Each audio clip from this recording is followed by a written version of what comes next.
Hey there, everybody. I'm Jason Little, the author of Lean Change Management, and you're watching 6 Ways to Shift Your Thinking Away from Change Communications and Towards Meaningful Dialogue. Welcome back to LCM TV, everyone. Today I'm going to talk about one of the 5 universals of change, meaningful dialogue over broadcasting communications. So last month our theme was response to change over resistance to change. And the interesting thing was we asked people on LinkedIn when they had a change inflicted on them that they had to do, what helped them get over it? Because as change agents, sometimes we take the view that we have to overcome that resistance when what we're really just seeing is the response to change. And the interesting thing was change communications was not something that people felt got them over it. It was actions or activities that encouraged dialogue between people. So let's get into what meaningful dialogue over broadcasting communications means. So that's one of the 5 universals of change. And like I mentioned in the last episode that you can watch right here, it's about balance. It's about finding the right time to do the right approach. There's always going to be a time and a place for sending information to people, which is what traditional change communications is. But if we really want to do meaningful change and nudge things forward in organizations, we need to focus on meaningful dialogue. And often when we talk about change communications, at least from my experience, it's one way. So you may hear the term, well, we value two-way communication. Well, that's not really dialogue per se. That is, we have told you why this change is important to you. We've told you how to do the change. We've done all that stuff. Now you're sending a message back, and we're sending another message back. And this is really a subtle nuance, but this isn't dialogue. This predicates that the change has been decided upon in advance and we've told you why you have to do it. This isn't encouraging meaningful dialogue to move changes forward and to help the organization solve problems. This is basically a strategy for trying to convince or sell people for why they need to do this change. So I'm going to get into 6 ideas that you can use to really move away from just thinking about change communications as an intranet site or a SharePoint site or newsletters or crafting the message properly so it's explained well, and really focusing on a more pull-based approach, which is creating meaningful dialogue. And there's some things that we need to do as change agents to make that thing possible. The first is perspective. So perspective matters. Often when change is dropped through the hole in the floor, meaning that the people at the top have decided on a change and they kind of drop it into the organization, we get locked into a push-based approach. And a push-based approach usually involves we need to send out communications and we need to explain and tell people why this is important. We need to make them aware. We have to build their desire. We have to create the ability for them to do it and all those other traditional things that are really biased from the perspective of the organization. So I was part of one change where the leaders were all only talking about revenue targets. So we're doing this change because we have to increase revenue from X to Y, which obviously making money for an organization is important. When it comes down to a tester on a team, how is that going to help them align towards a higher purpose? So we need to consider the perspective of the people who are affected by the change, the board members if there is a board. We need to factor in what the leaders want and what the change agents need. We need to consider those perspectives and we need to create dialogue around those different perspectives so we can figure out how to move the change forward. The second idea is bridge building. Bridge building is about creating relationships and informal communications, whether you call them low touch or high touch things. If it's really about me sending a message to you to sell something to you or to overcome something that you don't understand about the change, that's not help building bridges. So building bridges could mean a few different things. It could mean, hey, maybe there's people on 2 different teams that fundamentally disagree about the change. Where's the common ground? How do we align those 2 teams or those 2 people or people who just have completely different perspectives? How do we get them to come to the table and have a conversation about how we can move forward together? Because a lot of the times, nudging change forward is a series of compromises. So if we take the approach of building bridges in the sense of creating relationships and bringing people together, or the other metaphor for building bridges is really helping people understand where we are today, where we want to be tomorrow, and how do we build a bridge between those 2 things. So it's not as simple as just saying there's a start and a transition and an end point. It's more about, let's explore the awesome things we do today, because a lot of the times we forget that about change. Why do we want to change it? What happened?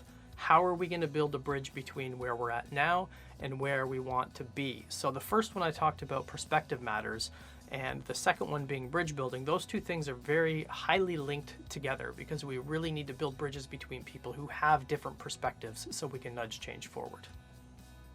The third is personal safety. Now, this is kind of getting to the point of being an overused term, and it almost kind of has this connotation that people are hiding under their desks, that they're afraid of conflict or they're afraid of these conversations.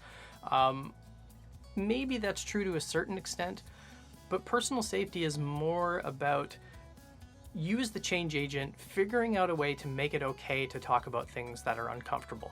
And it's not that people who feel they're having change inflicted on them are afraid of something or they're scared. Maybe they just don't understand it.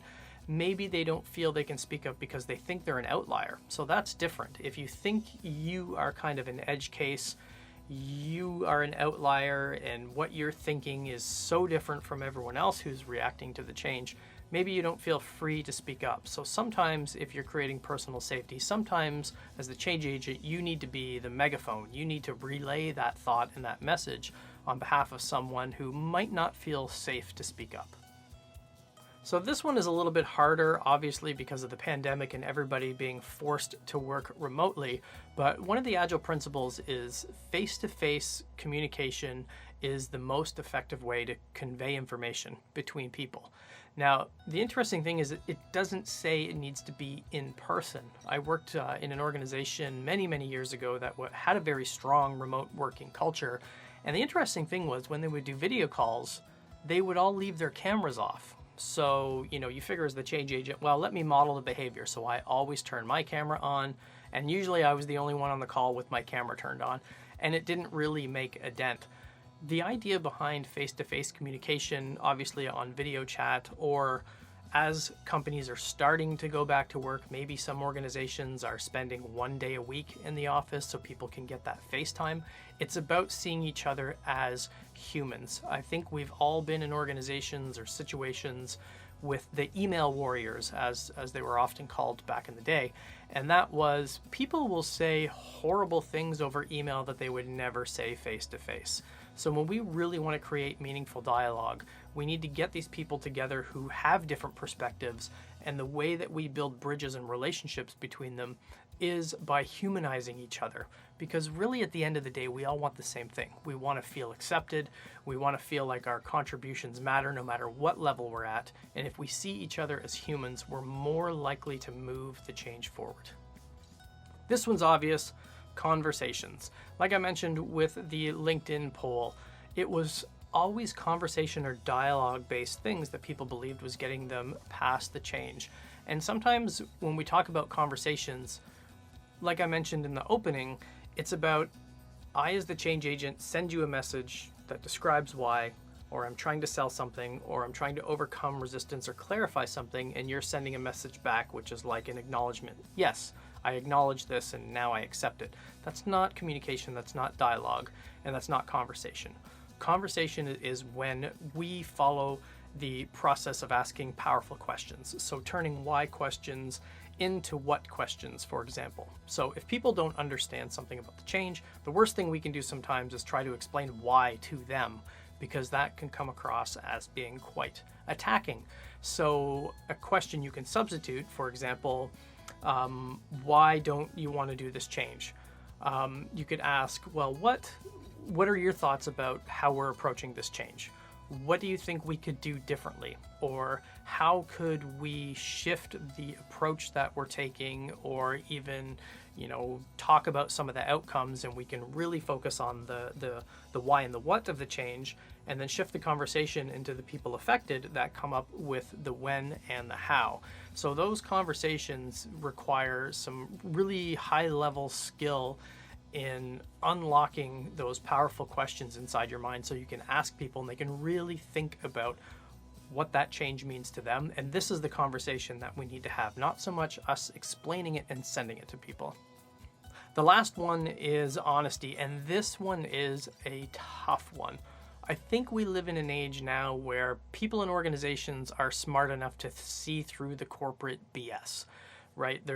We spin messages all the time. If you've been part of these town halls where they're scripted and the change people come up with questions because they want the leaders to be seen answering those questions, and they end up placating and really not encouraging meaningful dialogue by coercing people into this change. So how do we, remember I talked about personal safety, that's not just about the people who are affected by the change, that's us too, as change agents. How do we feel safe enough to encourage honest dialogue and really provoke those difficult conversations, because that's what is going to help make progress. So when we get into a mode of crafting the communication, some of these traditional things that you hear, we're bordering into coercion by trying to spin the messages in a certain way that makes everything look like it's going to be great and it's going to be okay. And sometimes we just need to have raw, honest conversations. So you can go to modernchangemanagement.com, and all month throughout the month of November, we're going to be featuring stories and articles and having little contests on our LinkedIn company page about ideas, tools, and practices you can use to shift away from just thinking about communication in a traditional sense and how we can move it more towards meaningful dialogue. So let me leave you with a short story. I was working in an organization and I was working as a Scrum Master, and the first pilot team we were using a practice called planning poker, and that's where agile teams will use a card game and size features against each other, and then we'll figure out how to basically create our release plan based on our velocity and some other things that really aren't important for this. But it's a card game that you're playing, and everyone on the team puts their cards on the table so they can size up these features. Now, we did have one team member was not having any part of this. So he would throw his cards down on the table, say this was BS, and he'd stomp off. And we tried to work with this person for, I guess, probably a couple of weeks. And then eventually the team decided, he's got to go. We want to vote this person off the team. So we had to have that difficult conversation. Now, here was the challenge, because the managers control who are on teams. So I had gone to the manager to say, here's the problem, here's what the team wants to do, how do we do this? He typed up a communication to the team with that developer and the new developer he was replacing with. And he said, okay, Biff, you're off the team. Sally, you're on the team. And boy, did that create some problems. That developer was not pleased. He was still sitting near us, and he came in the day after that, nose to nose, started screaming in my face with a book about Scrum saying, it says right here I don't have to blah, blah, blah. And I was like, whoa, okay, this is not so good. The important part about that story is there was another team member that also was not having a lot of fun with this Scrum stuff. So we're doing our daily stand-ups, and the purpose of a daily stand-up is to plan the day. And he would stand there and roll his eyes and just, pace all over the place. He was not having a good time with this. So instead of, the team didn't have the same attitude towards this team member as the other one, because the other one was quite disruptive. This other team member was just, he didn't really get this. He didn't understand. He thought this was stupid compared to the way that they used to work. So I just took him out for coffee and we had a conversation. And I said, this looks like it's really a horrible thing. Like, it just seems like you're not having any fun. This isn't a really fun way for you to be working. What's going on? And he told me he just felt like an idiot. He felt like an idiot standing there in a circle being commanded to report status. And I said, well, it's not really about reporting status. So sorry if we didn't kind of convey that the right way. Really, the intention is to plan our day as a team, and that's all it is. So he ended up, I asked him, I said, well, why don't we just go to the lounge, hang out, talk, and that's it. We don't have to stand there. And he said, can we do that? And I said, well, of course we can. It's our team. We can do whatever the heck we want. Now, do you want me to propose this in our next retrospective? Or are you comfortable? So he wanted me to do that. So I said, hey, why don't we just walk over to the lounge? Oddly enough, there was a waterfall decoration in the lounge, which was pretty funny because we were an agile team. And why don't we just go over there and do our stand-ups? Because the whole point is planning the day and it just feels too processy and statusy. So let's try it. And the team, yeah, sure, whatever. So we ended up doing 20 to 30 minute stand-ups because it was a bit of a walk to get to the lounge. Completely turned around this person's view on Agile. In fact, a few years later, he sent me an email after we had both left that organization and said he appreciated it because he wouldn't work in a non-Agile organization again. So it helped him see that it really is about the team at the team level. And had we not created that meaningful dialogue and really understood, I wasn't trying to overcome his resistance. I was naturally curious, trying to figure out what can we do as a team to make this better. And that only happens through meaningful dialogue. So thank you so much for watching. Again, stay tuned to LCM TV and especially our LinkedIn company page, because we're going to be featuring stories and polls and other useful information about how you can make the shift away from broadcasting information at people and towards meaningful dialogue. I'm Jason Little, the author of Lean Change Management, and I'll see you on the next one.